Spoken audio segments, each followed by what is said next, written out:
Namo tassa bhagavato arahato samma sambuddhassa. Namo tassa bhagavato arahato samma sambuddhassa. Namo tassa bhagavato arahato samma sambuddhassa. Rama Ramani, Bapak Ibu dan saudara-saudari sedama, Sotihotu Namo Buddhaya. Kita berjumpa lagi malam ini. Kalau kemarin saya banyak membahas tentang perbuatan buruk, hari ini ganti berbuat baik. Ya, kita akan membahas tentang perbuatan baik. Ya, sebagai umat Buddha kita sudah diajari untuk banyak berbuat baik. Jadi pasti kita selalu ingin berbuat banyak kebaikan. Nah, kenapa kita mau berbuat banyak kebaikan? Karena kita mengerti hukum karma. Ya, semua perbuatan baik itu tidak ada yang sia-sia. Ya, kemarin kalau kita takut dengan karma buruk, berarti wah nggak bisa ditebus, wah nggak bisa dihapus. Ya, sekarang kita lihat karma baik juga begitu. Ya, karma baik pasti akan membuahkan kebahagiaan. Nah, kita udah ngerti hukum karma. Dari anak-anak SD semua udah hafal. Ini nggak Buddhis juga udah hafal, ya. Karena ini pelajaran universal.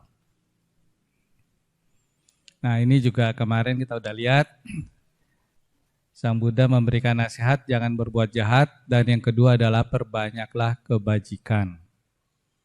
Ya. Nah, kita akan membahas yang memperbanyak kebajikan ini. Nah, kalau kita sudah punya pengertian berbuat baik itu membawakan manfaat, bisa menimbulkan kebahagiaan, kita juga tahu itu nasihat guru kita supaya kita terus menambah kebajikan. Apakah kita sudah benar-benar melakukan kebajikan itu? Ya, padahal dalam sehari-hari pasti ya banyak ya kebajikan yang kita lakukan. Kita ingin terus berbuat baik, tapi kita lihat apakah benar kita sudah berbuat baik. Ini kemarin saya memberikan contoh kalau berdana kepada Bante, kita mikir-mikir ya pahala. Mana yang lebih besar kita bandingkan dengan berdana kepada orang lain. Nah, hari ini kita lihat dari perspektif yang berbeda. Udah seringnya berdana makanan kepada para biku? Nah, kalau berdana kepada para biku, kita akan bawa makanan yang menurut kita enak kan? Nggak mungkin kita kasih yang menurut kita nggak enak. Kecuali kalau lagi kepepet ya. Kalau kepepet ya udah, duitnya cuma sedikit, ya apa boleh buat, kita beli yang paling enak dengan duit segitu. Ya nggak apa-apa, yang penting kita berdana sesuai kemampuan kita. Nah, pada waktu kita berdana kepada Bante, habis kita berikan kepada para biku, itu Bapak Ibu lihat nggak Bantenya makan? Masih di situ atau pulang? Ya, keluar meninggalkan tempat. Oh, ya kalau seperti itu bagus sekali. Ya, kenapa bagus? Karena di banyak wihara orang habis berdana itu duduk di situ. Ya, mereka duduk dengan penuh hormat. Ya mungkin karena nggak punya tempat lain ya. Ada wihara yang tempatnya terbatas. Nggak usah besar, jauh-jauh. Dhammacakka dulu juga begitu, wiharanya besar padahal. Tapi umat senang nungguin, nanti Bantenya diajak ngobrol. Padahal Bante makan harusnya jangan banyak diajak ngobrol ya. Nah, kalau umat lihat Bante makan, itu Bapak Ibu bisa lihat, ini sering terjadi. Ya, nanti kalau Bante nggak ambil makanan yang kita danakan, kita tuh suka berpikir, lah kok Bante nggak makan ya? Ya udah kita nyeletuk, Bante ini makanan saya kok belum dimakan? Atau kita bilang, Bante ini enak, ini bergizi. Ya, kita ingin sekali apa yang kita berikan kepada para biku itu dimakan oleh para biku. Kalau Bante-Bante nggak sentuh, nggak ambil, kita akan merasa wah dana kita nih nggak kesampaian. Kita sedih, kita berkecil hati. Nah, kita bisa berpikir seperti itu nggak? Kalau di sini kalau meninggalkan tempat berarti nggak lihat ya. Jadi nggak tahu Bante makan atau tidak. Nah, ini Baru minggu lalu ada Bante yang cerita, bantenya gemuk. Kata bantenya, waduh saya jadi tambah gemuk. Gara-gara umat tuh banyak yang lihat, yang ini belum. Akhirnya mau gak mau Bante toel dikit ambil. Terus bantenya bilang, dulu gurunya juga begitu, gak mau mengecewakan umat. Jadi semua makanan yang ada di meja itu pasti ditoel-toel sedikit diambil. Nah kalau seperti itu bantenya lama-lama tambah gemuk. Ya mungkin kita cukup makan satu piring, tapi Bante karena ambil ada 20 macam, ya ambil sedikit-sedikit jadi lebih dari satu piring. Jadi makannya jadi banyak. Nah belakangan ada biku yang sampai punya trik. Ya supaya umat gak kecewa, ya makanannya tuh pura-puranya diaduk katanya. Jadi seolah-olah kan kalau nanti umat habis Bante makan kan umat masuk ya untuk makan. Nah pada waktu umat masuk itu dia lihat, oh makanan saya udah kesentuh. Ya padahal bantenya nggak makan, cuma diaduk dikit. Ya, nah kita lihat para biku tuh jadi seperti itu. Ya karena apa? Karena perbuatan kita sendiri. Bayangin kalau bantenya itu udah gemuk, nanti dia harus makan banyak tambah gemuk. Terus kalau bante itu sakit, misalnya ada diabetes, kita kasih banyak makanan yang karbo-karbo. Kalau bante harus makan, itu kita berarti membuat bante itu tambah sakit. Ya bisa aja kita memang nggak tahu Bante ini ada penyakit atau tidak, kita berdana. Ya udah kalau kita berdana seperti itu ya nggak apa-apa, kita dana karena kita nggak tahu Bante boleh makan ini atau tidak. Ya, tapi niat kita berdana itu menjadi sempurna. Ya karena kita nggak tahu, kita nggak mau mencelakakan Bante. Tapi setelah kita memberikan makanan, ya udah selesai, karma baik itu udah jalan. Jangan berpikir, wah ini harus dimakan oleh para biku. Kalau Bante nggak makan, saya kecewa. Ya kita nggak usah seperti itu. Ya ini juga kadang-kadang ada orang yang ingin monopoli. Wah hari ini saya aja yang dana ke Bante ya, kamu nggak usah. Ya karena hari ini adalah perayaan ulang tahun saya ingin berdana sebanyaknya kepada para biku. Ya kita jangan berpikir seperti itu, ini kita memupuk keserakahan. Ya kalau kita mau berdana kepada para biku, hari ini saya ulang tahun, ya udah kita berdana banyak boleh. Tapi orang lain nambahin harusnya juga boleh. Ya, jangan kita membatasi orang lain berbuat baik. Nah, kita lihat sebetulnya kita punya niat untuk berdana kepada para biku. Itu niat yang sangat baik. Tapi jangan kita kotori dengan tindakan-tindakan seperti yang tadi. Ya kalau Bapak Ibu lihat dan para biku harus makan, ya udah kita mengotori batin kita, mengotori kebaikan kita sendiri. Ya kalau tadi kita udah berdana itu nilainya 100, ya mungkin dengan kita bilang, Bante kok nggak makan? Nah kita berbuat karma yang tidak baik, nanti minus 20, karma baiknya tinggal 80. Ya ini kira-kira aja, saya nggak pintar menghitung. Ya, jadi kalau kita punya kesempatan berbuat baik, udah berbuat baik. Saya sudah berdana kepada para biku makan atau tidak itu udah urusannya para biku. Jangan kita minta Bante harus makan. Ya, bayangin kalau Bapak Ibu yang disuruh mesti makan semua makanan begitu banyak, ya kita juga blenger ya, nggak akan sanggup. Nah, ada wihara yang setelah berdana kepada para biku itu rajin bungkus-bungkus. Ya, saya pernah menemukan di satu wihara, ada umat yang rajin datang, itu bukan rajin berdana. Ya mungkin aja dia datang berdana satu macam, tapi habis itu buru-buru bungkus. Ya makanan yang ada di yang bekas Bante makan, ya udah kan masih sisa. Sebelum umat-umat makan yang lain, dia buru-buru bungkus. Ini kejadian, ya bukan nggak kejadian. Kenapa dibungkus? Kalau kita tanya, kamu kok bungkus-bungkus? Iya, saya mau bagi-bagi sama pemulung di jalanan. Benar dibagi atau dia bawa pulang, kita nggak tahu. Ya, tapi menurut etika seharusnya siapapun yang ada saat itu harusnya bisa makan dulu, ya jangan dibungkus. Ini saya pernah mendengar juga bahkan ada yang begitu tiba giliran umat makan, makanan yang enak-enak dipilih dulu, dipindahin di kolong meja. Kebetulan mejanya pendek, makanya di bawah. Nah, itu orang datang untuk berbuat baik tapi memupuk keserakahan.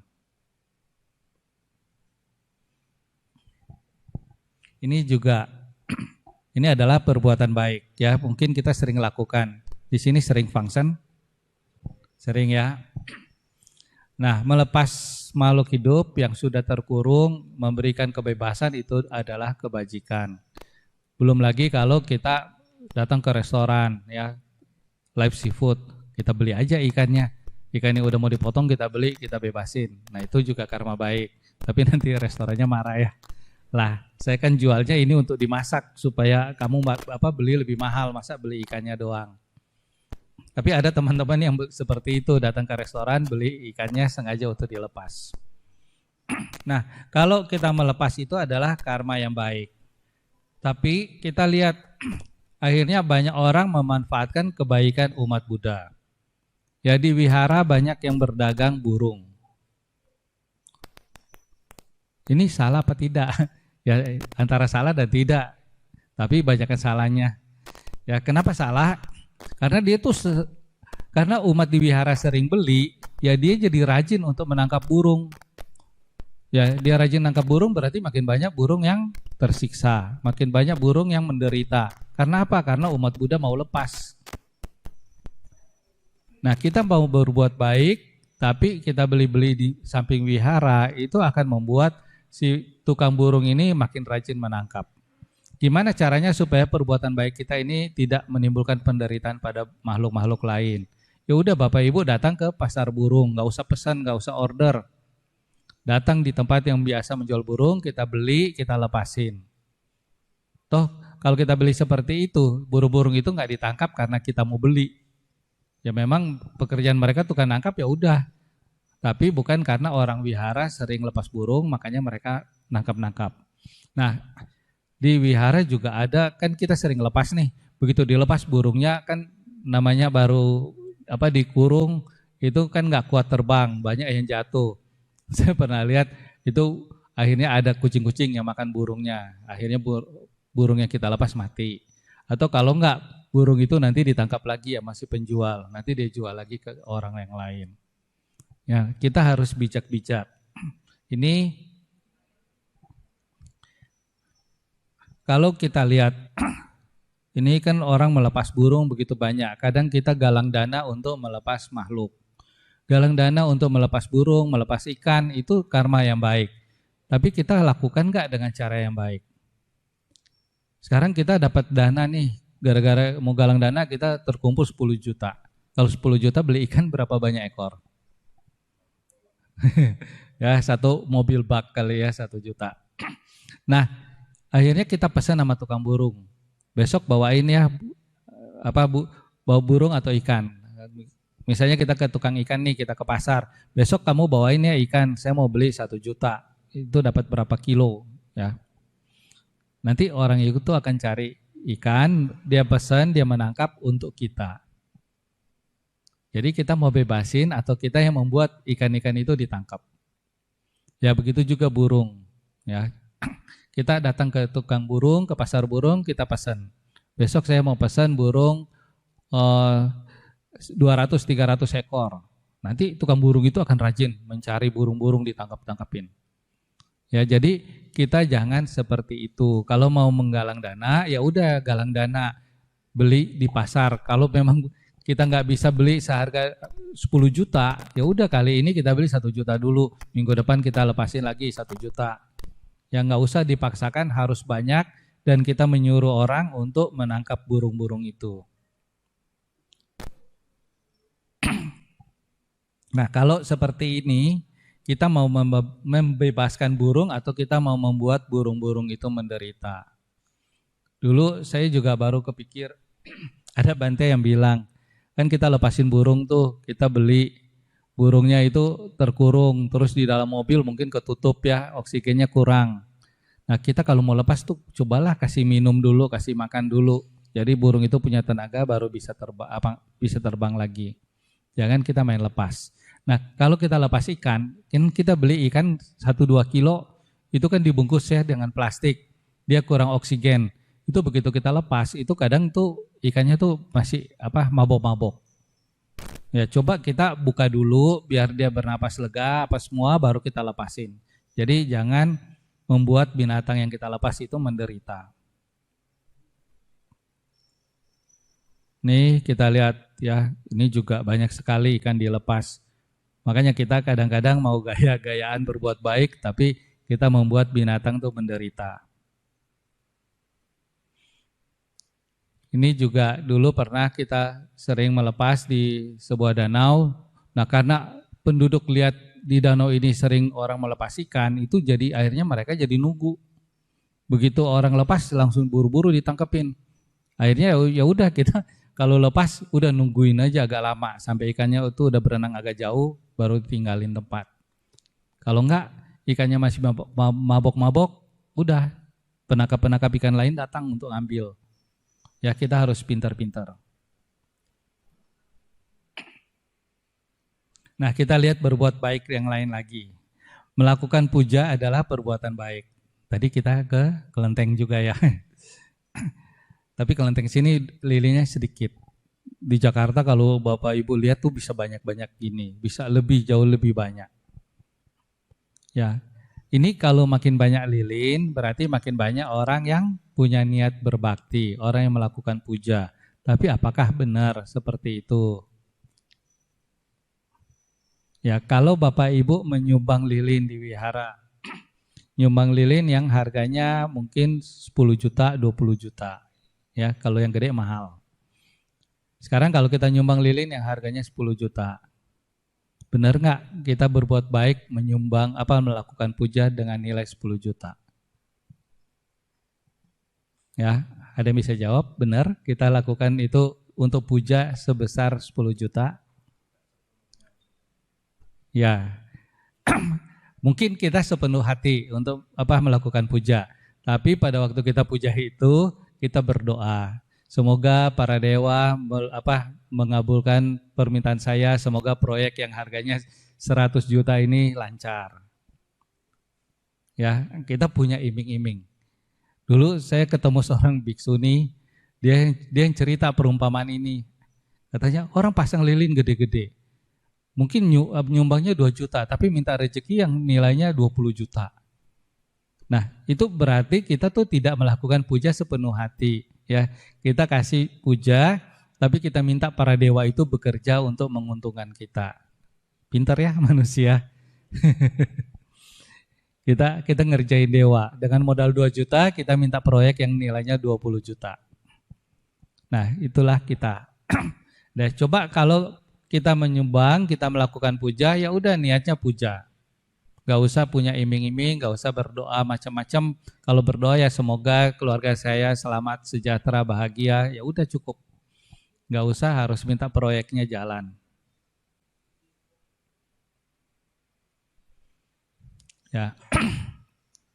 Nah, dampak lain ini mungkin beberapa tahun lalu Bapak Ibu pernah mendengar ada rumah ibadah, ada kelenteng yang terbakar. Terbakarnya apa?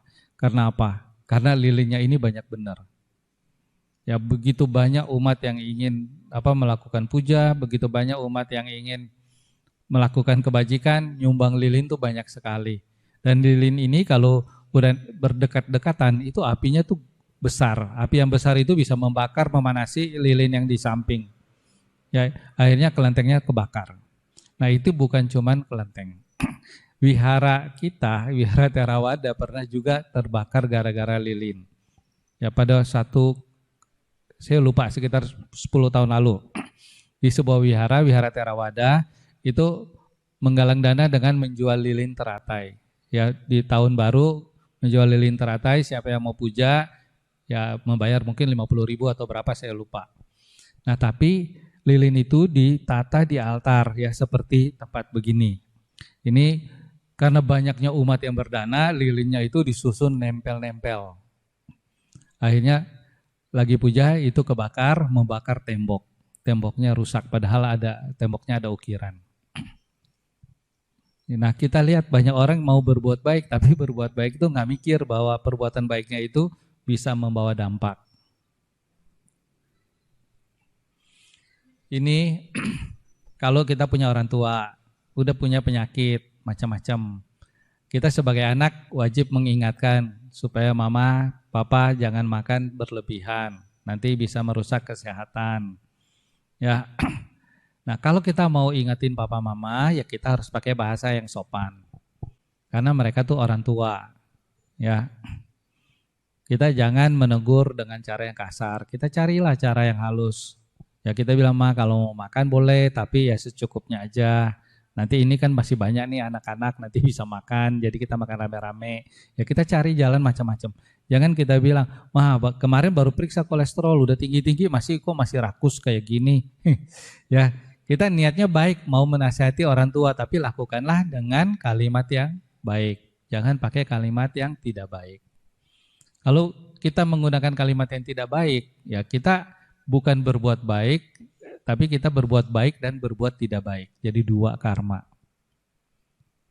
Ya, kita harus ingat kalau berbuat baik ya udah cukup berbuat baik, jangan diimbangi dengan karma yang tidak baik. Ini intermezzo. Kita lihat bagaimana orang tua yang sayang anak.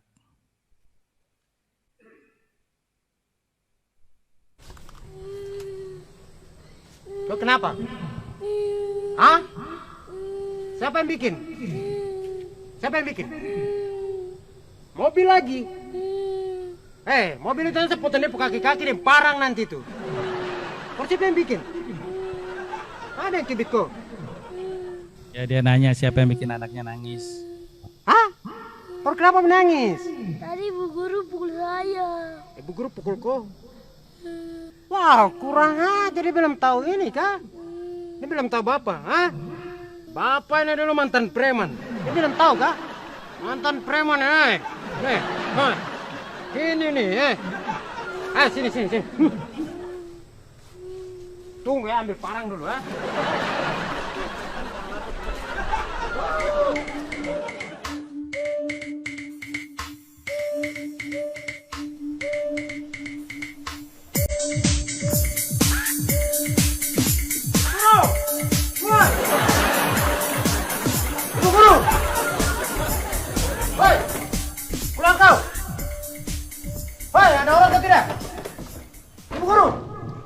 Ya, dia cari gurunya. Ada apa ini? Ada apa? Kenapa kau marah-marah? Tidak ada. Itu kau apa di belakang itu? Tidak ada, kau pegang sih. Kau tadi pakai sabun itu untuk apa? Kau pakai ibu guru untuk apa? Hai? Tidak ada, Pak, cuma main-main mulut. Main-main mulut itu kau bawa parang itu untuk apa? Baru kau datang bikin apa di sini? Begini, Om, itu siapa namanya nih? Siapa lagi? No. Uno kenapa? Uno siapa?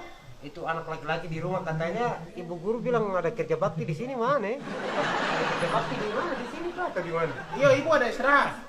Sudah, kau kerja bakti di situ. Babat di situ sudah. Di mana? Babat itu semua, pokoknya 1 hektar itu kau babat sendiri ya. Sama kelapa-kelapa juga. Kelapa kau babat doang. Ya? Iya. Kau perseleting celana ada keluar lagi tuh. Aduh, pergi ketinggalan di rumah. Ya sudah, jalan sudah. Jangan sana.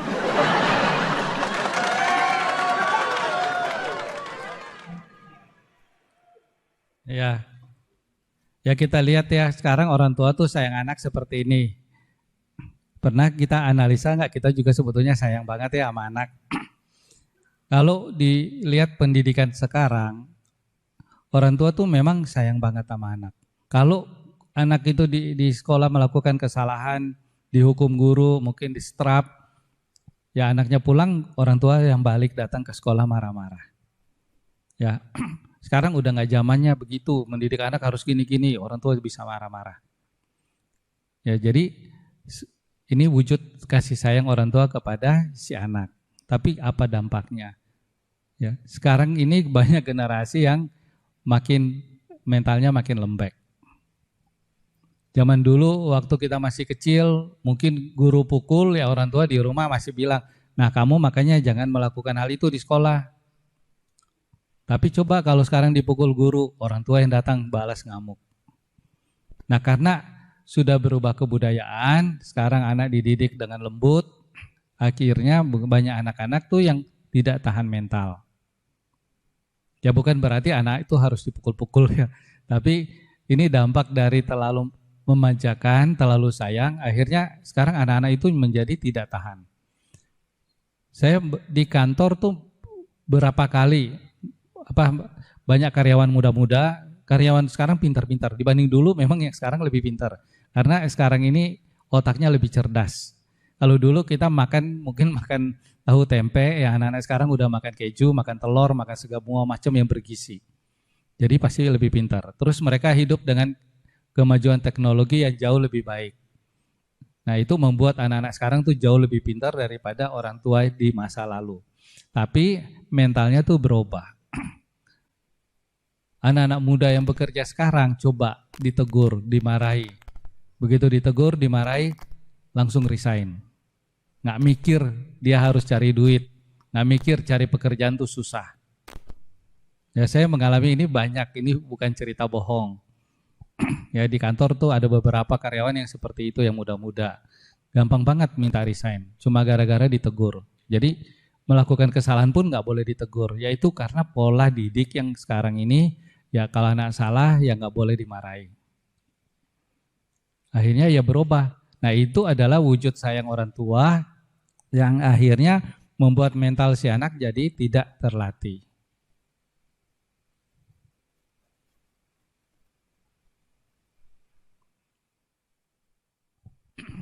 Ini contoh lain lagi, kita senang menjadi pengurus wihara. Kita merasa berbakti di wihara itu adalah karma yang baik.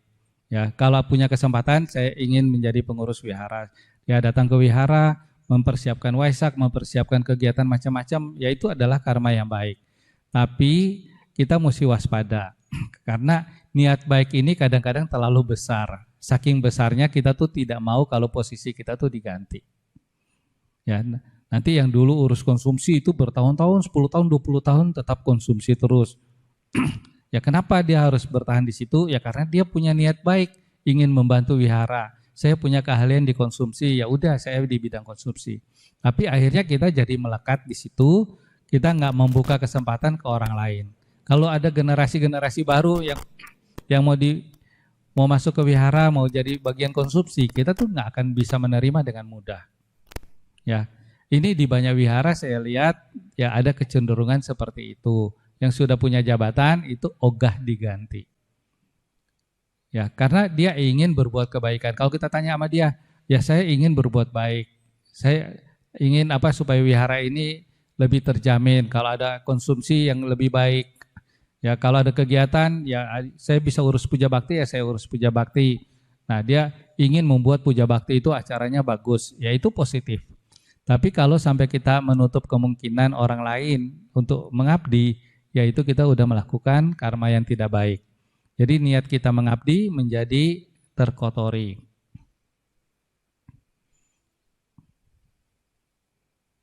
Ya, ini juga kita berbakti ke wihara, kita menjadi pengurus wihara, kita menjadi donatur yang besar. Ya itu semua karma baik. Tapi lama-lama membuat kita muncul keangkuhan. Ya kalau ada acara saya maunya harus duduk di depan. Kalau dapat duduk di belakang menggerutu, kesal, kecewa. Nanti kita bilang ini panitianya nggak menghargai saya, ini panitia nggak tahu nih orang lama yang berjasa. Ya kita bisa punya pikiran-pikiran yang negatif. Ya kenapa punya pikiran negatif? Ya karena kita sudah memupuk bahwa saya ini udah berjasa, saya harus dihormati. Nah ini yang harus kita waspadai. Jangan sampai pengabdian kita yang banyak itu membuat keangkuhan kita tuh ikut bertumbuh menjadi besar.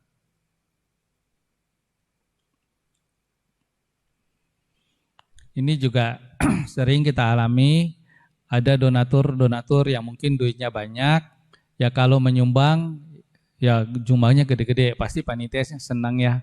Kalau ada pembangunan wihara misalnya nyumbang gede, pasti senang. Panitianya akan senang menerima duit besar. Dan donatur yang bermuri itu ya pasti punya niat yang sangat baik. Dia ingin bantu pembangunan wihara. Tapi kita harus waspada. Kalau kita donatur gede, jangan sampai nanti ini karena saya udah nyumbang besar, ya dia ikut ngatur. Nanti wihara harus gini-gini ya. Nanti tempatnya harus di sini. Nah, kalau beda dengan panitia atau beda dengan bante misalnya pendapatnya, itu akan membuat dia itu sedih. Ya kadang-kadang donatur besar tuh seperti itu kalau tidak waspada. Ya tapi nggak semua ya. Saya kenal banyak donatur besar juga yang kadang-kadang kita bilang, Pak nanti namanya kita tulis ya di tembok. Nggak mau. Ya saya nggak mau dikenal. Ya itu juga bagus. Nah, kita harus mencontoh seperti itu. Nah, terus umat Buddha ini sudah dibiasakan kalau jadi sponsor, ya udah nanti namanya ditulis. Kalau kita sponsor kamar Bante di Kuti, nanti nama kita ditulis di Kuti. Ya kalau kita menjadi sponsor tiang di Dhammasala, nanti nama kita ditulis di tiang di Dhammasala. Nah kalau nggak ditulis nanti kecewa. Atau kalau nggak ditulis namanya, kita bikin malam dana, wah dananya kecil-kecil. Akhirnya panitia membuat kebijakan kalau menyumbang besar nanti namanya ditulis. Nah dulu ada yang namanya ditulis di altar karena nyumbang altar. Bayangin tiap hari umat yang datang namaskara ke Buddha, namaskara ke nama dia juga. Ya. Nah kita mau berbuat baik boleh, berdana sebesar mungkin boleh, tapi jangan mengembangkan egonya juga. Ya kadang bukan donatur yang minta, tapi panitianya yang nawarin. Nah kalau panitia yang nawarin, ya kasihan juga donatur yang tadinya niat baik, akhirnya jadi punya iming-iming untuk namanya dipajang. Nah ini kita harus hati-hati. Ya kalau berbuat baik, udah berbuat baik semurni mungkin. Ada organisasi yang ya mungkin Bapak Ibu kenal, itu ngumpul dana tuh bisa gede-gede, tapi tanpa nama. Yang namanya ada di catatan bendahara di administrasi untuk dikasih kwitansi. Tapi bangunannya itu tidak ada nama donatur. Bersih. Nah, orang lain bisa menyumbang sebanyak itu tanpa memberikan nama. Tanpa minta namanya dicantumkan di gedung-gedung. Kenapa kita nggak bisa? Ya, nah kita harus belajar.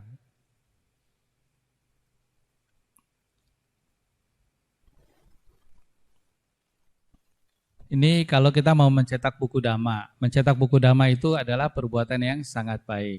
Ya kita kalau Bapak Ibu nggak bisa berkhotbah, ya Bapak Ibu bisa berdana buku. Ya buku dhamma kita bisa bagi-bagi. Nah kita kalau mau mencetak buku dhamma, ini juga bisa terjadi hal-hal yang tidak baik. Contohnya gimana? Kalau kita galang dana, terus kita bilang biaya cetak adalah 100.000 per buku. Jadi kalau menyumbang 10 buku 1 juta. Nah kalau modal kita itu cuma 70.000 satu buku, kita sudah berbohong. Ya tapi nanti panitianya bilang, lah kan kita biayanya bukan cuma itu, nanti kalau ada surplus kan kita bisa beli buku lain yang kita sumbangkan, atau kalau lebih nanti kita bisa beli alas untuk meditasi. Ya mungkin panitianya nggak korupsi, tapi panitianya itu berbohong, ya karena bilang biaya cetaknya itu 100.000, padahal modalnya 70. Nah sekarang ini ada ngetren. Ya kita jangan bilang biaya cetak tuh 70.000 misalnya, karena kita maunya kalau ada surplus kita bisa pakai untuk hal-hal lain yang berguna. Tapi kan kalau kita bilang kita mau bikin alas duduk meditasi, wah nanti kurang menjual, ya orang-orang nggak mau. Ya udah kita bilang ini sponsorship atau puja dana 100.000. Jadi kalau Bapak Ibu berdana 100.000 itu berarti mensponsori satu buku. Tapi bukan cuma buku sebetulnya, banyak yang lain yang kita ikut sertakan. Tapi kita nggak bilang biaya cetaknya berapa. Ini sama seperti yang kemarin saya bilang, pedagang itu tidak selalu harus berbohong. Kalau orang nawar barangnya, ya udah jangan bilang modal saya nggak nyampe, bilang aja memang harganya segini, ya nggak kurang lagi. Ya kita bisa cari jalan untuk tidak berbohong. Ini yang lagi ngetrend di Facebook, di IG, Bapak Ibu bisa nemuin. Sekarang ini banyak sekali galang dana ya. Ada nggak yang main-main FB IG? Punya akun di Facebook? Punya ya? Nah yang punya itu coba perhatikan, ada kitabisa.com, ada Bantu, ada macam-macam. Nah itu mereka menggalang dana, cetak buku ini saya lihat mintanya 500 juta. Terus ada yang menggalang dana untuk peti mati. Terus ada yang menggalang dana untuk dupa-dupa di kelenteng-kelenteng. Itu juga ratusan juta. Masa mau beli dupa ratusan juta. Terus waktu Imlek galang dana untuk membeli kue keranjang yang akan dibagikan ke satu perkampungan di Tangerang. Itu juga carinya ratusan juta. Ya kan ditulis kalau Bapak Ibu klik nanti kelihatan kebutuhannya berapa. Nah kalau sampai beli kue keranjang aja ratusan juta, emang yang mau dibagi itu berapa keluarga? Satu kampung juga makan kue keranjang itu bisa sampai sebulan kali, nggak habis-habis. Tapi galang dana ini banyak sekali. Ya dan banyak orang yang menyumbang. Nah karena apa? Karena umat Buddha itu punya niat untuk berbuat baik. Pokoknya ada galang dana, oh ini bagus, ya kita sumbang. Tapi kita nggak tahu ini lembaga yang benar atau tidak. Ya kalau Bapak Ibu menyumbang itu perlu tahu ini benar nggak disalurkan, ini benar nggak lembaganya. Kalau misalnya, ya sekarang saya ada teroris nih, bukan saya misalnya ada teroris terus menyamar menjadi organisasi Buddhis.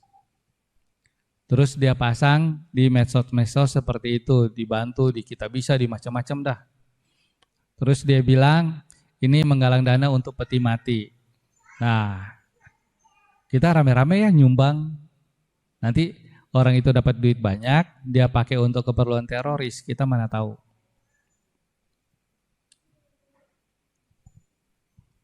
Ya, kita nggak pernah ngecek. Nggak usah jauh-jauh. Mungkin sekitar setahun lalu ingat di televisi rame pemberitaan bahwa uang sumbangan di Indomaret itu digunakan oleh teroris.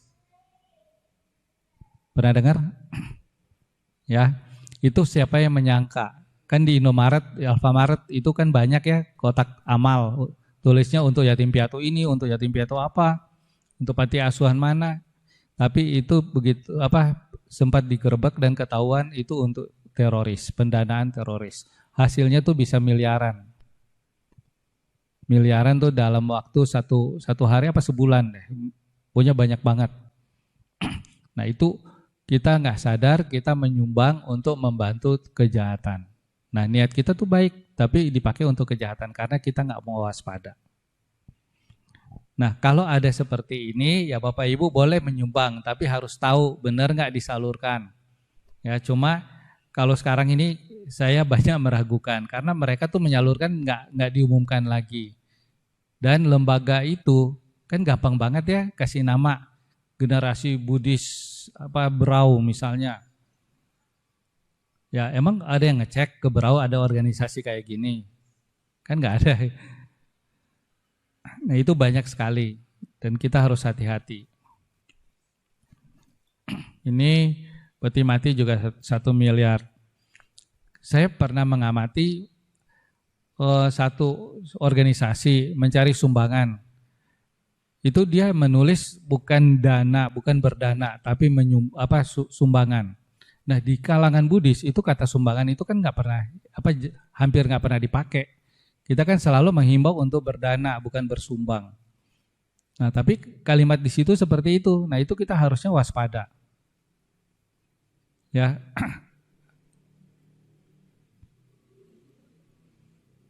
Ini yang contoh tadi, yang di depan Indomaret, Alfamart itu banyak yang dipakai untuk keperluan teroris. Ini contoh lain lagi. Kalau ada kita menangis, kita ingin baikin anak kita supaya nggak nangis. Nah, supaya nggak nangis ya orang tua kasih permen. Ya, anak-anak gampang ya dikasih permen. Tapi kalau keseringan kasih permen, ingat sekarang ini bahaya diabetes itu sudah mengancam dari kecil. Sekarang ini banyak sekali anak-anak yang obesitas, banyak sekali anak-anak yang diabetes. Teman saya baru umur 30-an sudah meninggal, teman kantor, ya karena diabetes. Banyak yang kita bisa dengar sekarang ini sekitar umur segitu juga banyak yang sudah mengalami menderita penyakit diabetes karena pola hidup yang kurang tepat. Apalagi sekarang minuman manis, makanan manis itu merajalela dan semua yang manis-manis itu memang enak. Ya, orang tua anak-anak suka yang manis-manis. Nah, kalau kita sayang sama anak, kalau dia nangis ya udah jangan selalu harus kasih permen.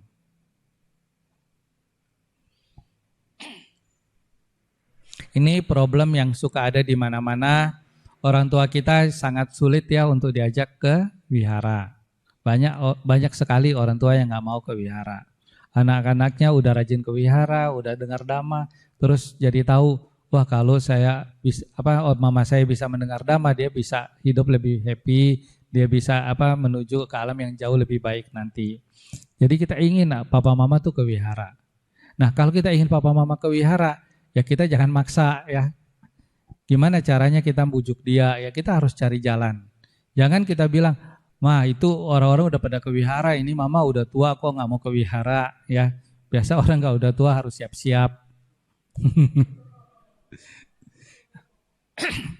Ya, tapi di negara-negara lain tuh banyak ya yang rumah ibadah tuh yang isi ya adalah orang-orang tua. Karena memang orang tuanya kalau udah tua udah siap-siap, kalau yang masih muda tuh ogah datang ke gereja, datang ke rumah ibadah. Ya. Nah, kalau kita ingin ajak papa mama ke wihara, ya udah kita cari jalan yang baik. Gimana caranya? Kalau kita udah bujuk-bujuk papa mama nggak mau, ya udah cariin temennya. Ya siapa temen orang tua-tua yang di wihara? Kalau ada yang kenal sama mama kita, papa kita, ya udah kita bujukin. Tante bisa nggak ajakin mami kalau tante mau ke wihara? Ya kalau nggak, ajakin mami nanti saya yang antar. Jadi tante sama mama saya antar ke wihara. Ya kita bisa cari jalan seperti itu ya. Jangan kita memaksakan mama harus ke wihara. Kalau anak yang ngomong biasa orang tua nggak mau dengar ya. Karena orang tua tuh merasa lebih pintar. Tapi kalau orang lain yang ngomong ya mungkin dia dengar. Nah, kita ingin ajak papa mama ke wihara itu niat yang baik. Ya kita keluarkanlah dengan kata-kata yang baik. Ya jangan mengeluarkan kata-kata yang tidak baik. Ini kalau kita mau memelihara hewan. Memelihara hewan itu juga kita tahu bahwa ini kita mau menyenangkan hobi kita. Ya menyenangkan hobi kita piara burung, kita piara ikan. Ya kalau kita mau piara burung, piara ikan, kita harus punya konsekuensi. Memberi makan yang teratur. Jangan kita sering pergi, kita sering ninggalin, kita sering sibuk, tapi kita mau piara. Nanti ikannya ditinggal 2-3 hari nggak makan. Burungnya ditinggal berapa hari karena kita weekend jalan-jalan, burungnya nggak makan. Ya kita harus punya konsekuensi, mau piara binatang ya kita harus memberikan tempat hidup yang layak, kita harus bisa memberi makan yang layak. Ya kadang kita lihat ya banyak anjing-anjing juga yang dipelihara sampai nggak mandi-mandi, ya karena majikannya tuh sibuk. Nah kalau kita nggak sanggup ya udah jangan piara binatang. Ya kenapa kita nggak kasih orang? Kadang-kadang kita seperti itu, kita pengen happy-happy tapi kita nggak mau urus.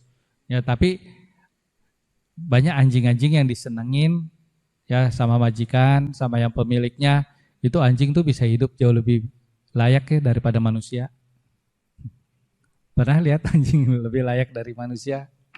Dulu teman kantor saya dikasih sama bosnya, bukan teman kantor ya, dia udah pindah ke kantor lain. Terus dikasih sama bosnya anjing yang saya lupa anjingnya jenis apa. Tapi katanya anjingnya itu makan daging sehari 1 kilo. Dia bilang, ini istri anak saya aja nggak makan segini. Ini anjing harus makan segini. Akhirnya dia nggak kuat, dia kasih orang anjingnya. Ya, anjing lebih happy ya dari manusia. Ini kita nonton lagi pedagang sayur. Ini bagaimana kita bisa berbuat baik.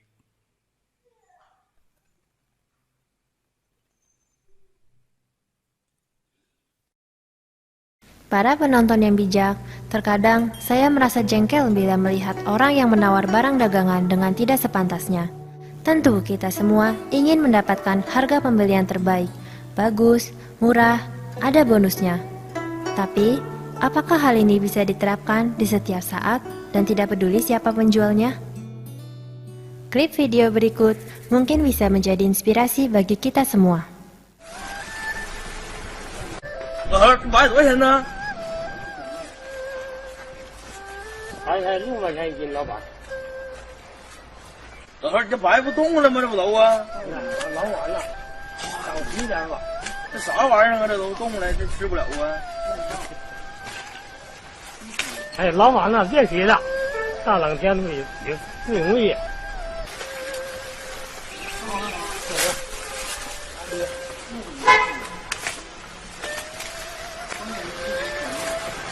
啥玩意儿？这不都冻了吗？外边这不能吃啊！这几个它没了，这不能吃啊！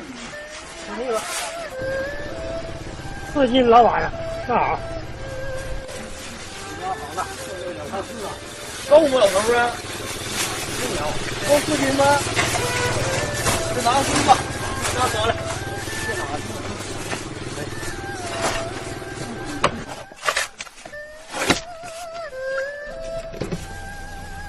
老头儿就2块钱了，哎呀，不行啊，没有了，没有那4毛，没有了。不行。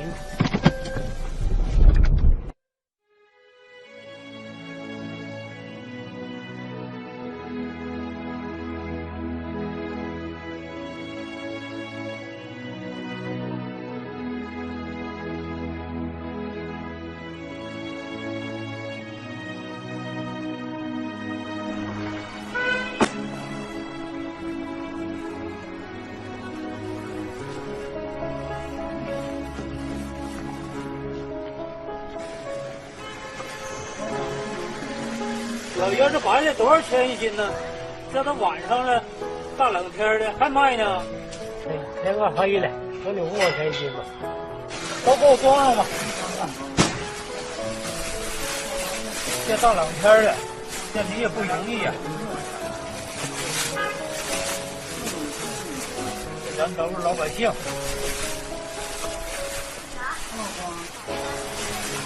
这都不能吃的，这都冻了。哎呀，咱都是老百姓，都是农民，有啥不能吃的？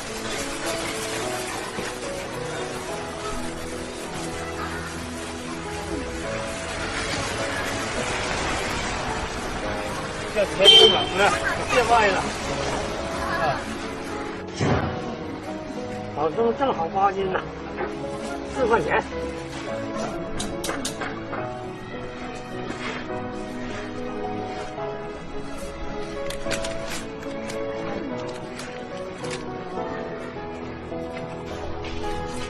4块钱我也找你吧。不用找了，这天也快黑天了，天还挺冷呢，完你早点回家吧。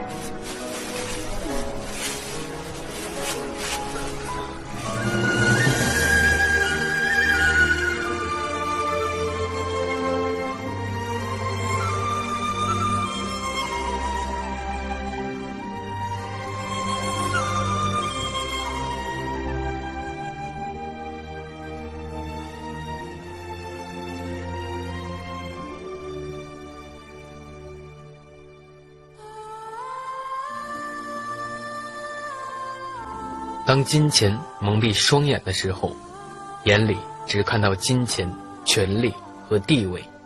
当你播下所有的名利地位时，也许过得还不如我们。站在高处时，也要学会低头。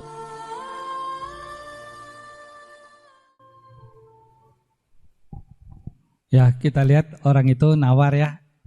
Yang pertama. Terus bayarnya juga nggak full. Nah, ini juga kehidupan ini sering terjadi pada diri kita. Coba kalau ketemu tukang sayur jual pisang 25.000, kita nawar ya. Kalau dia bilang 25.000, kita nawar 20.000. Nggak kasih ya nggak beli.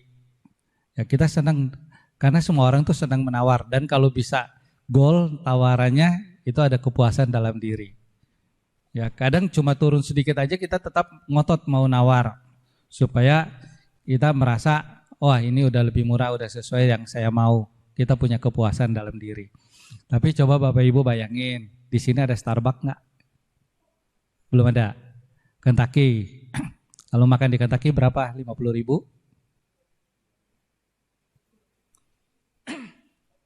40-an sampai 50 ya.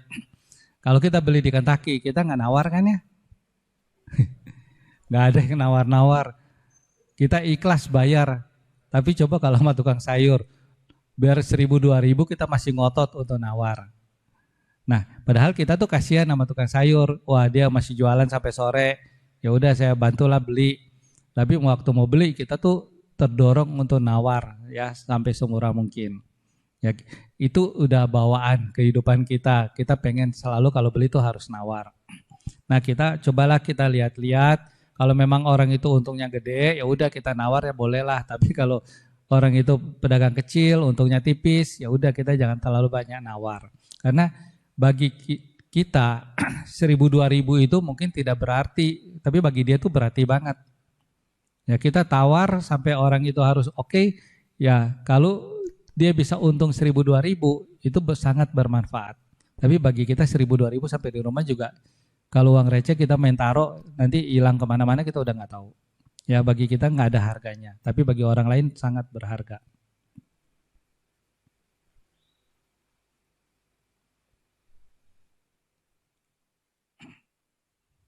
Ini ada kisah biku yang ceroboh, kalau Bapak Ibu baca di Dhammapada ada seorang biku yang suka naruh bolnya di mana aja, naruh barang di mana aja.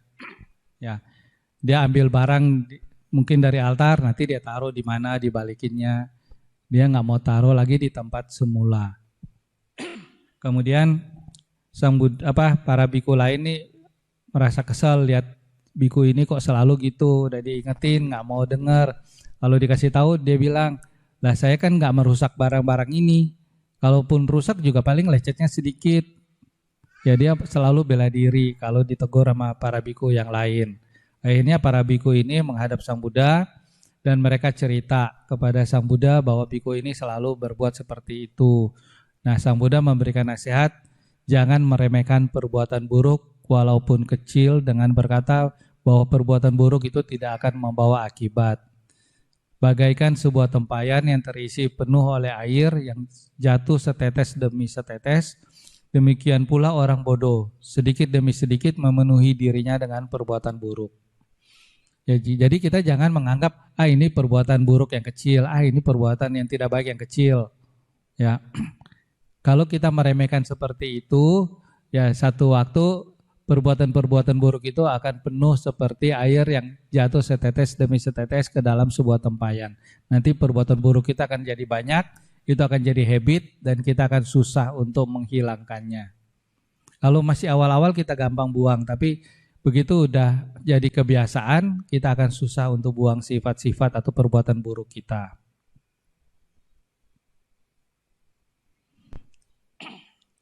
Ini kita lihat perbuatan baik lagi. Kadang kita tidak sengaja atau kita terpaksa untuk berbuat yang tidak baik. Kita lihat contohnya.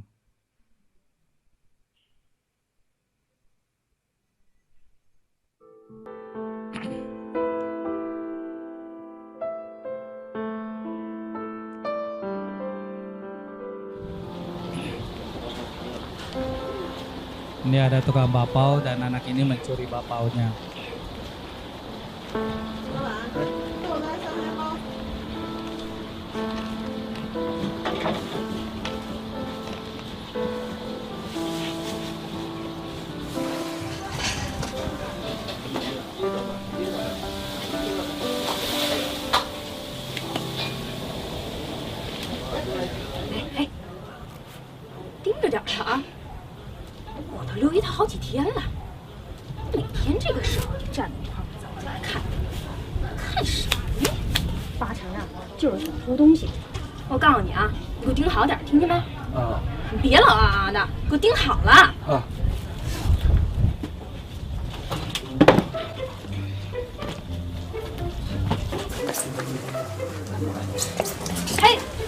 我让你盯着，你就是不听，还愣着干什么呀？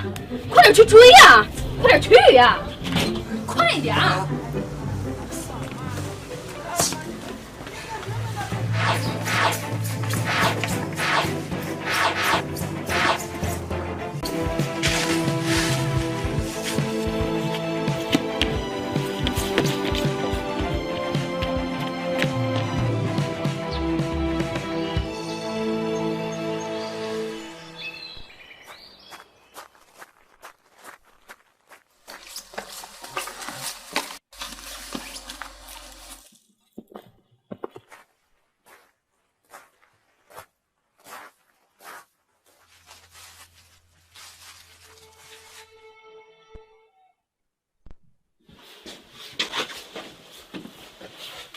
外婆，你快吃包子。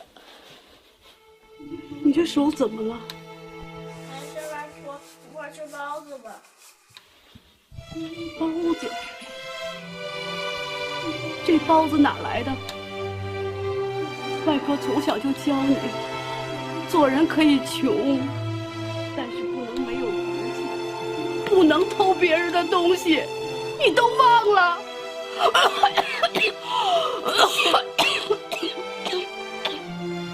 外婆，您别生气了，我错了，这样对身体不好。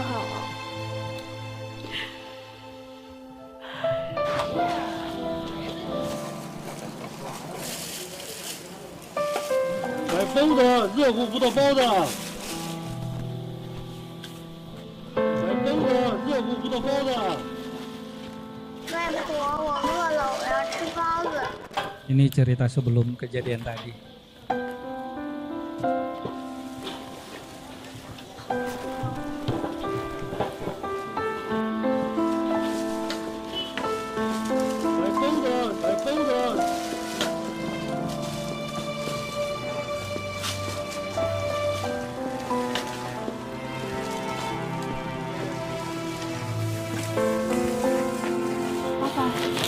给我来一包子。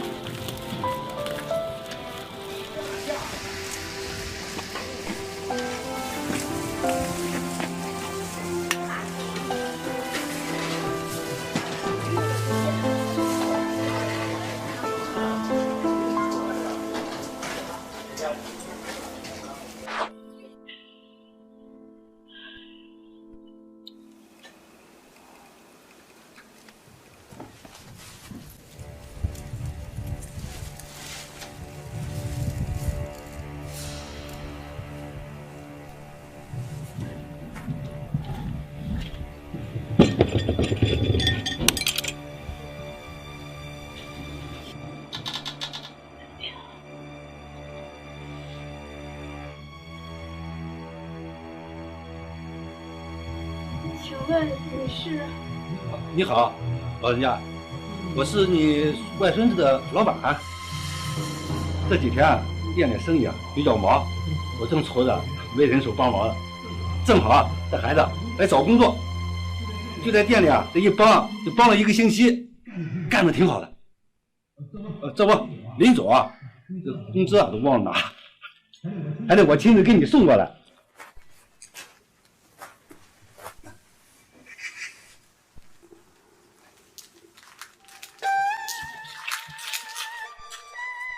下次店里在忙的时候，记得来帮忙。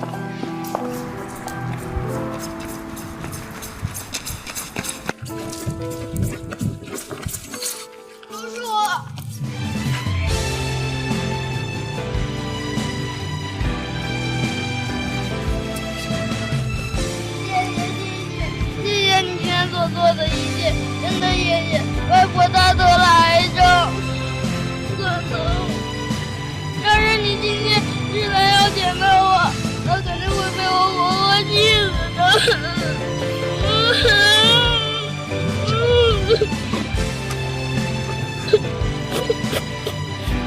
傻孩子，男儿膝下有黄金。你外婆希望你做一个有骨气的人，你就要做一个有骨气的人给她看，让外婆高兴，好不好？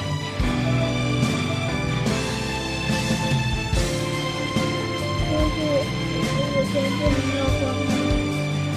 孩子，拿着吧，给外婆买点好吃。以后就来我的包子铺来拿包子，不收你钱的。可是什么呀？可是我这可是100年老店，不会关闭的，只要有我在，不会让你们挨饿的。回家吧。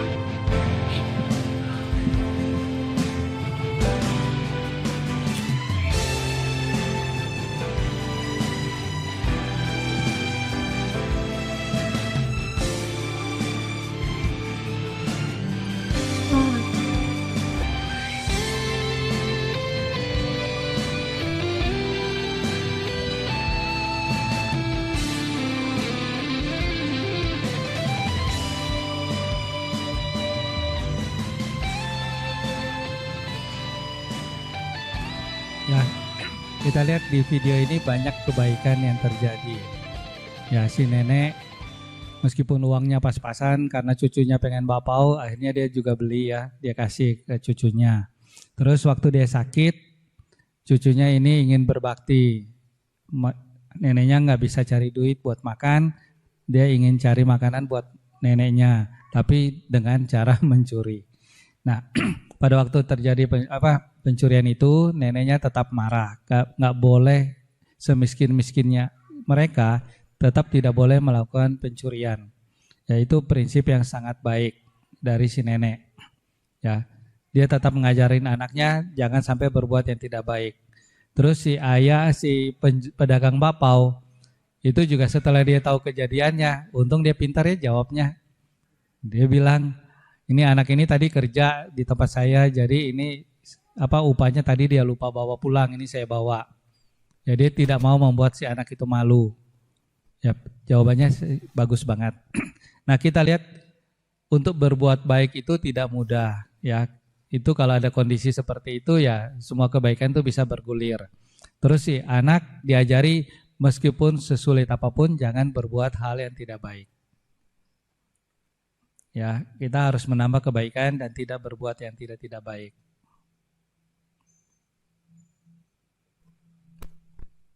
Ini berhubung udah larut, saya lewatin satu. Nah, ini kenapa saya gambar kopi. Ini kenapa kita senang berbuat karma buruk. Kemarin udah ada jawabannya karena karma buruk itu lebih menyenangkan. Ya ini contohnya kopi. Tahu kenapa saya kasih gambar kopi? Sudah pahit tetap dinikmati. Ya udah dekat. Ada yang tahu? Ya minum kopi itu kata orang sehat ya, banyak argumen-argumen yang mendukung minum kopi sehat. Tapi begitu kopi dikasih gula menjadi tidak sehat. Menjadi manis benar. Tapi menjadi manis itu katanya menjadi tidak sehat. Karena orang kalau sehari minum kopi sampai 3 gelas, ya berarti gula yang masuk ke dalam tubuh tuh banyak banget. Dan semakin kita banyak minum kopi manis, itu resiko diabetesnya makin tinggi. Nah sekarang ini ngetrennya orang minum kopi tanpa gula. Bapak Ibu pernah coba? Sering. Ada ya? Sekarang ngetrennya tuh minum kopi tanpa gula. Bagi pencinta kopi, katanya kalau pakai gula, itu rasa kopi aslinya tuh udah hilang. Ya, udah tidak murni. Jadi bagi pencinta kopi itu harus minum kopi tanpa gula. Jadi nikmatnya kopi itu terasa. Nah, kalau kita mau menikmati kopi, ya udah minumnya tanpa gula, tanpa resiko. Kalau Bapak Ibu menikmati kopi tapi pakai gula, ya kita ada nikmatnya rasa manis-manis, rasa kopinya, tapi kita mengandung resiko. Ya ini sama seperti tadi, kita berbuat baik, kita berdana kepada Bante, tapi kita menciptakan kondisi nanti kalau Bante harus makan banyak, ya Bante bisa gemuk. Kalau enggak, Bante bisa sakitnya tambah parah. Nah kalau kita mau menikmati kebaikan, ya udah berbuatlah baik yang semurni-murninya, jangan dikotori. Ya kita harus bisa melihat bahwa perbuatan kita itu benar-benar baik. Ya ini contohnya kalau udah tua ya lihatlah harusnya kita udah tua bukan masih muda. Ya kita harus bisa melihat fakta bahwa benar nggak kita berbuat baik. Kalau tadi kita berbuat baik tapi ada karma buruk, ya kita harus bilang. Tadi saya berbuat baik tapi saya berbuat karma buruk juga. Ya tadi saya berdana kepada Bante tapi saya minta Bante mesti makan, ya itu juga karma buruk. Jadi 2 karma. Selama buah dari satu perbuatan jahat belum masak, maka orang bodoh akan menganggap jam manis seperti madu. Tapi bila perbuatan itu telah masak, maka ia akan merasakan pahitnya penderitaan. Nah, kenapa kita enggan berbuat yang tidak baik? Nah, ini kalau kita mau berbuat baik, perbuatan kita harus dilandasi dengan karuna, metta, dan panya. Terus kita harus punya semangat untuk terus berbuat kebaikan. Ya kalau kita berbuat baik harus dengan rasa kasih sayang. Kita mencintai anak ya kita dengan kasih sayang. Kita memanjakan anak itu karena kasih sayang kita, karena metta juga. Ya cinta orang tua ke anak itu metta. Tapi kita harus melandasi dengan kebijaksanaan. Bukan berarti anak kalau salah nggak boleh ditegur. Ya kita harus marah, kita harus marah. Ya, itu kita harus marah juga dengan kebijaksanaan, dengan panya. Bukan marah itu harus dipukul, harus disetrap seharian, nggak boleh makan. Nanti akhirnya anaknya kelaparan, ya sakit mah. Ya kita harus bisa mengajari anak dengan kebijaksanaan. Dan kita harus bisa terus berbuat kebajikan ini dengan semangat. Jangan putus semangat.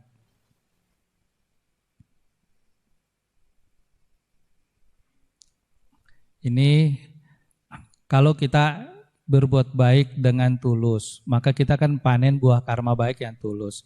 Ini saya memberikan contoh, kalau kita berbuat baik tapi tidak dengan bijak, dilandasi dengan karma-karma yang tidak baik, ya mungkin bisa aja pada waktu kita gajian, misalnya gajian itu kan panen karma baik, karena kita udah bekerja, kita udah berbuat baik selama 1 bulan untuk perusahaan memberikan apresiasi.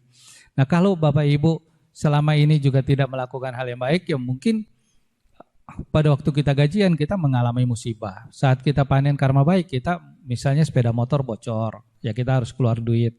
Nah, atau waktu kita diberikan orang buah, ya mungkin kita dapat buah yang busuk sebagian.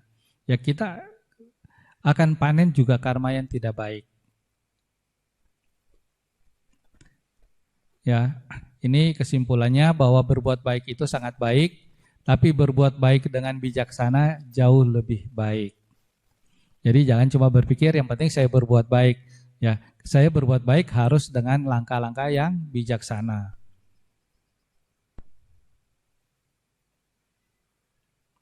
Ini kita harus terus berbuat kebajikan, kita harus berusaha agar kebajikan kita itu tidak ternoda dan landasi kebajikan kita dengan kebijaksanaan.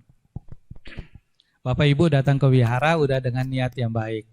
Sampai di wihara kita baca parita dengan niat yang baik. Kita berdana dengan niat yang baik.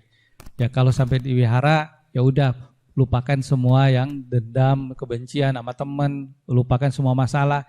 Ya kita datang untuk berbuat kebaikan. Kalau sampai di wihara kita masih jelekin-jelekin orang, kita cerita keburukan teman, ya berarti kita datang ke wihara, kita bikin karma baik, tapi kita tambah dengan karma buruk lagi.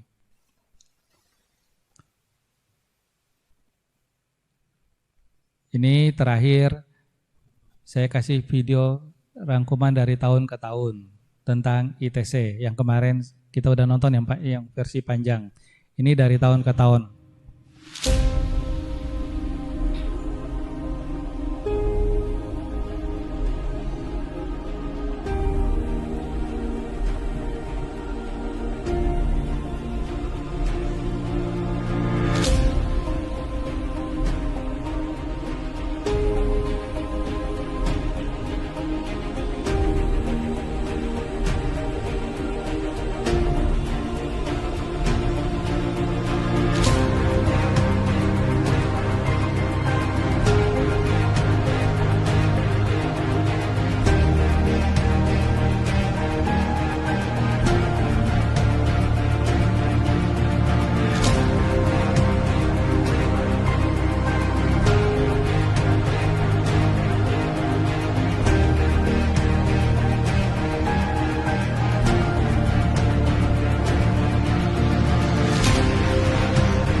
Ya, itu yang bisa saya sampaikan pada malam hari ini. Kalau ada yang kurang jelas, mungkin kita bisa diskusi. Ada yang mau bertanya atau memberikan pandangan?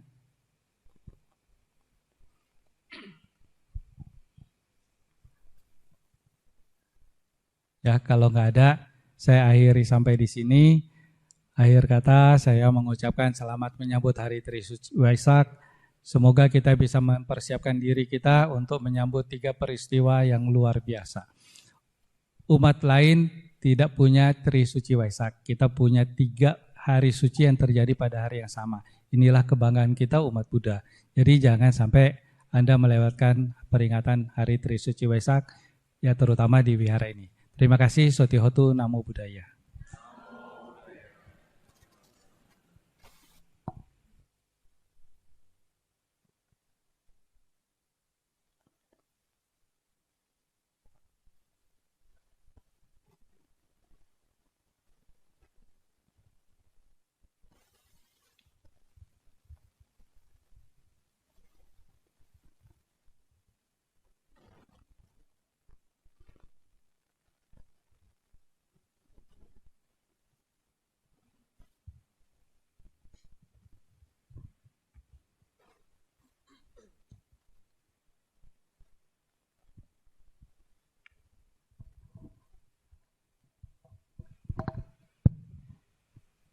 Baiklah, selanjutnya marilah kita menambah 1 kebajikan lagi dengan berdana sambil menyanyikan lagu Dana Paramita.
Anumodana atas dana paramitanya. Sadu,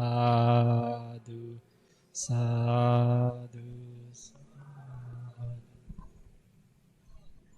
Baiklah, untuk selanjutnya adalah penyerahan amisa dana yang akan diserahkan kepada pihak wihara.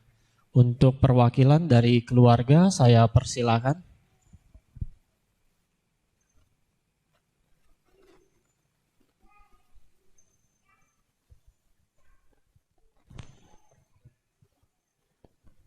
Yang akan disampaikan kepada perwakilan dari Karaka Sabah.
Selanjutnya buka halaman 140.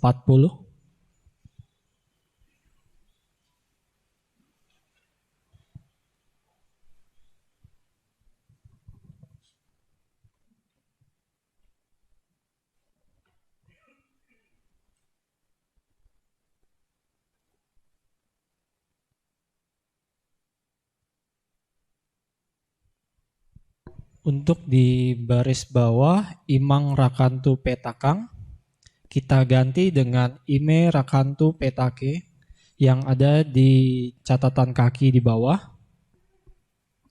Lalu untuk pembacaan arti, melindungi mendiang kita sebut nama mendiang yaitu mendiang Bapak Edi Susilo dan mendiang Ibu Mei.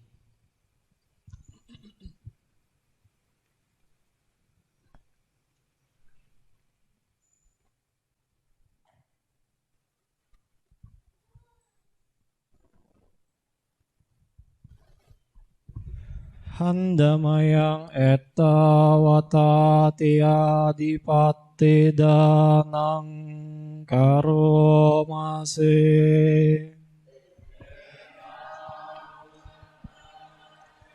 Ambehi sambatang punya sampadang sabbe dewa numodantu sabba sampati siddhya etawataca amhehi sambhatang punya sampadang sabbe bhutanumodantu sabba sampati siddhya etawataca amhehi sambhatang punya sampadang sabbe sattanumodantu sabba sampati siddhya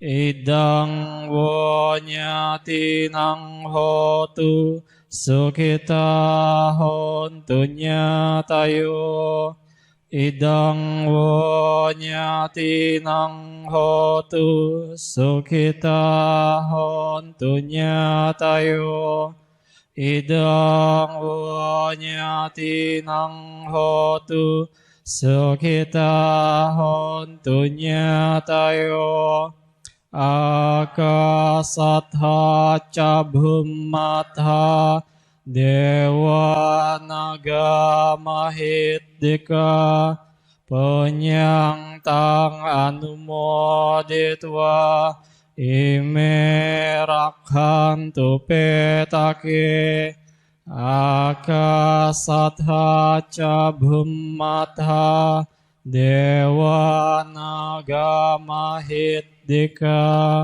penyang tang anumoditwa cirang rakhantu wasada. Sadhu, sadhu, sadhu. Semoga para dewa turut bersuka cita atas timbunan kebajikan yang telah kami capai dan timbun sebanyak ini demi keberuntungan dan keberhasilan. Semoga para makhluk halus turut bersuka cita atas timbunan kebajikan yang telah kami capai dan timbun sebanyak ini demi keberuntungan dan keberhasilan. Semoga semua makhluk halus turut bersuka cita atas timbunan kebajikan yang telah kami capai dan timbun sebanyak ini demi keberuntungan dan keberhasilan. Semoga timbunan jasa ini melimpah pada sanak keluarga. Semoga sanak keluarga berbahagia. Semoga timbunan jasa ini melimpah pada sanak keluarga. Semoga sanak keluarga berbahagia. Semoga timbunan jasa ini melimpah pada sanak keluarga. Semoga sanak keluarga berbahagia. Para dewa yang bersemayam di angkasa dan di bumi, juga para naga, mereka yang perkasa, setelah turut bersuka cita jasa ini, melindungi mendiang Bapak Edi Susilo dan Ibu Mei ini, para dewa yang bersemayam di angkasa dan di bumi, juga para naga, mereka yang perkasa, setelah turut bersuka cita atas jasa ini, selalu melindungi Anda semua selamanya. Sadu, sadu, sadu.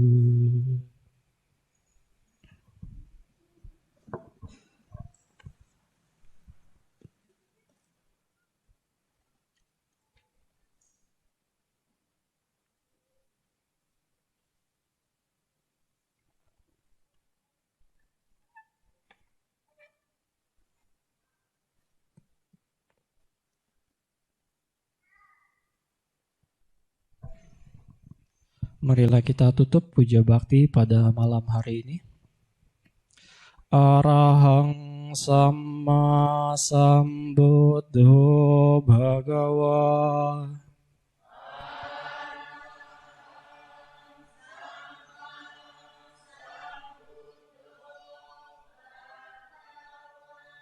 Buddhang Bhagawantang Abhiwademi.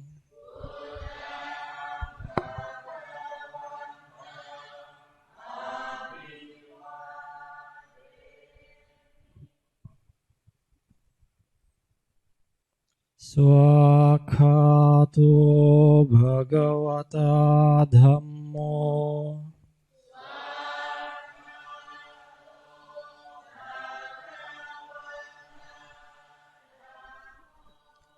Dhammang Namasami.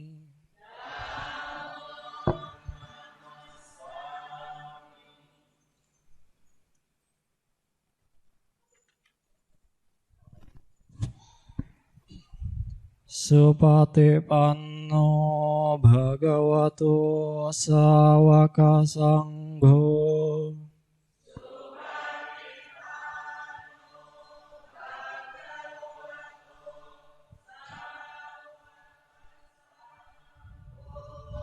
Sanghang Namami.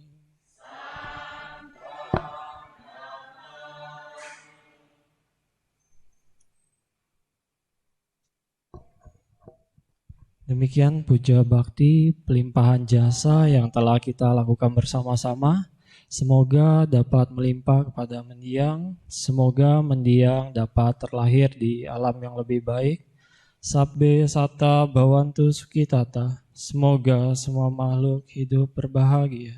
Sadhu, sadhu, sadhu.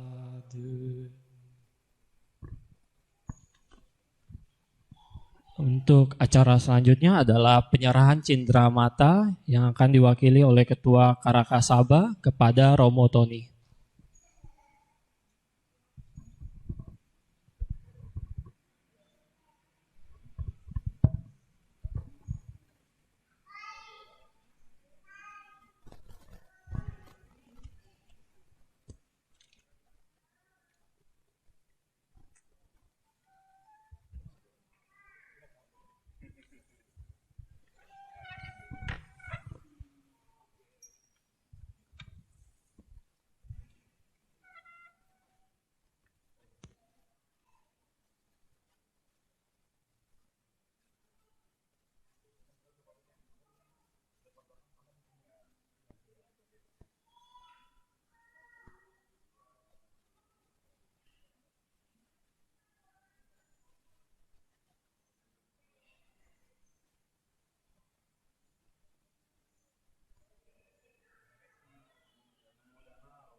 Baik, untuk pengumuman untuk acara besok yaitu ada jalan santai Gema Waisak. Bagi yang ingin berpartisipasi bisa ke wihara. Kita mulai pukul 7.30 pagi, kita sudah jalan. Lalu setelah dilanjutkan dengan dana makan pukul 10.30 pagi. Pada nanti Samanera Abhisarana. Baik, sekian Pak Puja Bakti pada malam hari ini. Terima kasih kepada sponsor dan pihak keluarga yang telah mendukung SPD pada malam hari ini. Akhir kata dari saya, terpujilah Sang Buddha, Namo Buddhaya.